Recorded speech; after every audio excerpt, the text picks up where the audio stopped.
మీరు electric bike ఉపయోగిస్తున్నారా లేదా electric car వాడుతున్నారా అయితే కంగ్రాట్స్ మాత్రమే కాదండి మీకు థాంక్స్ కూడా చెప్పాలి ఎందుకంటే పెట్రోల్ని డీజిల్ని మీరు పక్కన పెట్టారంటే ప్రపంచానికి ఎంతో మేలు చేస్తున్నట్టే ఎలక్ట్రిక్ వాహనం వాడడం అంటే ఇంధన కాలుష్యాన్ని తగ్గించడమే కానీ ఎలక్ట్రిక్ వెహికల్స్తో ఒకటే పెద్ద ప్రాబ్లం బ్యాటరీ ఛార్జింగ్ సిటీ అయితే ఓకే కానీ రూరల్ ఏరియాల్లో ఛార్జింగ్ స్టేషన్లు దొరకవు ఒకవేళ రేపు ఈ స్టేషన్ల సంఖ్య పెరిగినా అక్కడ బ్యాటరీ ఛార్జ్ టైంలో గంటల కొద్దీ వెయిటింగ్ తప్పదు మరేంటి పరిష్కారం అదే బ్యాటరీ స్వాపింగ్ భారత ప్రభుత్వం సపోర్ట్ ఇస్తున్న గొప్ప సర్వీస్ ఇది అసలు బ్యాటరీ స్వాపింగ్ అంటే ఏంటి దీని సౌకర్యాలేంటి దీని వెనక చిక్కులేంటి ఎలక్ట్రిక్ వెహికల్స్ కొన్నవాళ్ళు కొనబోయే వాళ్ళు కూడా తెలుసుకోవాల్సిన విషయాలు ఇవి మరి విషయంలోకి వెళ్దామా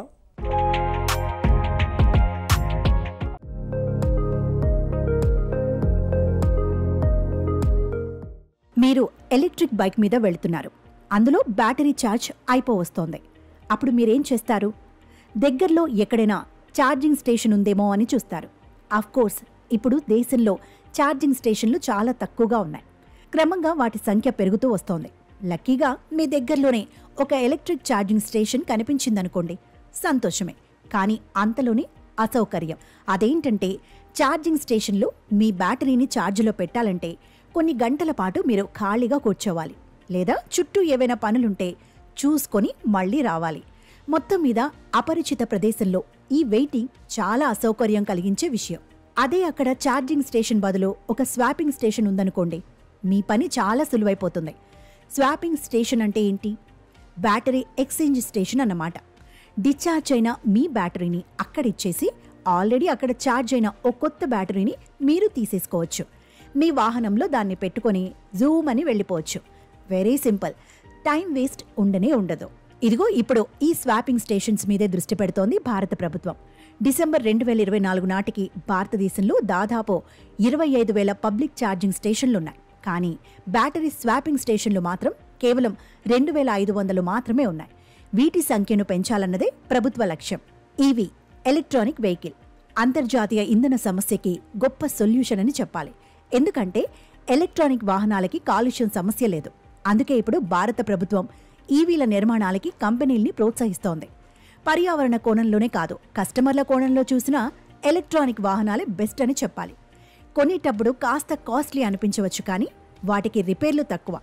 కానీ ఈవీలతో ఒకే పెద్ద సమస్య బ్యాటరీ ఈవీలతో ఎక్కువ దూరం ప్రయాణించలేం మధ్యదారిలో ఛార్జింగ్ స్టేషన్ దొరకకపోతే ప్రయాణాలు అర్ధంతరంగా ఆగిపోతాయి ఛార్జింగ్ స్టేషన్ల కంటే battery swapping stations better option అందుకే భారత ప్రభుత్వం వీటి ఏర్పాటు మీద దృష్టి పెట్టింది బ్యాటరీ స్టేషన్ల నిర్వహణలకి సంబంధించి కేంద్ర విద్యుత్ శాఖ కొన్ని మార్గదర్శకాలు విడుదల చేసింది బాస్ అనే మోడల్స్ని ఈ మార్గదర్శకాలు సపోర్ట్ చేస్తున్నాయి బాస్ అంటే ఏంటి battery as a service battery swap స్టేషన్లో ఈ సర్వీస్ ఉంటుంది మన ఎలక్ట్రిక్ వాహనంలో ఉన్న ఖాళీ బ్యాటరీని తీసుకొని ఫుల్ ఛార్జ్ చేసి రెడీగా ఉన్న బ్యాటరీని రీప్లేస్ చేస్తారు దీనినే బ్యాటరీ స్వాపింగ్ అంటాం రెగ్యులర్ ఛార్జింగ్ స్టేషన్లకి ఈ పద్ధతి ఒక ప్రత్యామ్నాయంగా పనికొస్తుంది పైగా సౌకర్యంగా కూడా ఉంటుంది బ్యాటరీ స్వాపింగ్ ప్రక్రియ కేవలం 3 నుంచి 5 నిమిషాల్లో పూర్తవుతుంది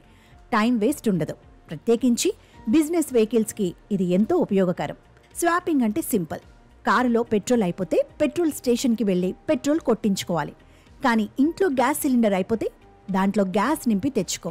ఖాళీ అయిన సిలిండర్ని ఇచ్చేసి నిండుగా గ్యాస్ ఉన్న మరో సిలిండర్ని తీసుకుంటాం ఇదే స్వాపింగ్ మరి ఈవీ బ్యాటరీల విషయంలో కూడా ఇదే బెటర్ అనే అభిప్రాయం చాలా మందిలో ఉంది వాతావరణ కాలుష్యం తగ్గాలంటే జనం పరిశుభ్రమైన ఇంధనాల వైపు మారి తీరాలి అంటే ఎలక్ట్రిక్ వాహనాల్ని అడాప్ట్ చేసుకోవాలి కానీ అలా జరగడం లేదు ప్రస్తుతం భారతదేశంలో అమ్ముడవుతున్న కార్లలో ఈవీ మోడల్స్ వాటా చాలా తక్కువగా ఉంది 100 వాహనాలు అమ్ముడుపోతే వాటిలో 98 పెట్రోల్ డీజిల్ వాహనాలే ఉంటున్నాయి కనీసం ఇప్పటి నుంచైనా కొత్త వాహనం కొనాలనుకునే ప్రతి వ్యక్తి ముందుగా ఎలక్ట్రిక్ వాహనం వైపే మొగ్గు చూపాలి ఆ విధమైన యాటిట్యూడ్ని ప్రజల్లో తేవడమే భారత ప్రభుత్వ లక్ష్యం ప్రస్తుతం అమ్ముడుపోతున్న వాహనాల్లో ఈవీల సంఖ్య 2% కంటే తక్కువగా ఉంది 2030 నాటికి దీన్ని 30% వరకు పెంచాలని లక్ష్యంగా పెట్టుకుంది ప్రభుత్వం దాదాపు 1,00,000 కోట్లతో ఒక ప్రోత్సాహక పథకం ప్రారంభించింది దీన్నే PM ఈ డ్రైవ్ అంటున్నారు ఈ డ్రైవ్ అంటే electric drive revolution in innovative vehicle enhancement ఇంతకీ ఈ పథకం ఏంటి దీని పేరు మీద వెహికల్స్కి సబ్సిడీలు ప్రోత్సాహకాలు ఇస్తారు ఈ 2 వీలర్లు ఈ 3 వీలర్లు మాత్రమే కాదు, ఈ అంబులెన్స్లో, ఈ ట్రక్కులు అన్నిటికీ సబ్సిడీలు ఇస్తున్నారు. పెట్రోల్తో నడిచే పాత ట్రక్కులను స్క్రాప్ చేసేసి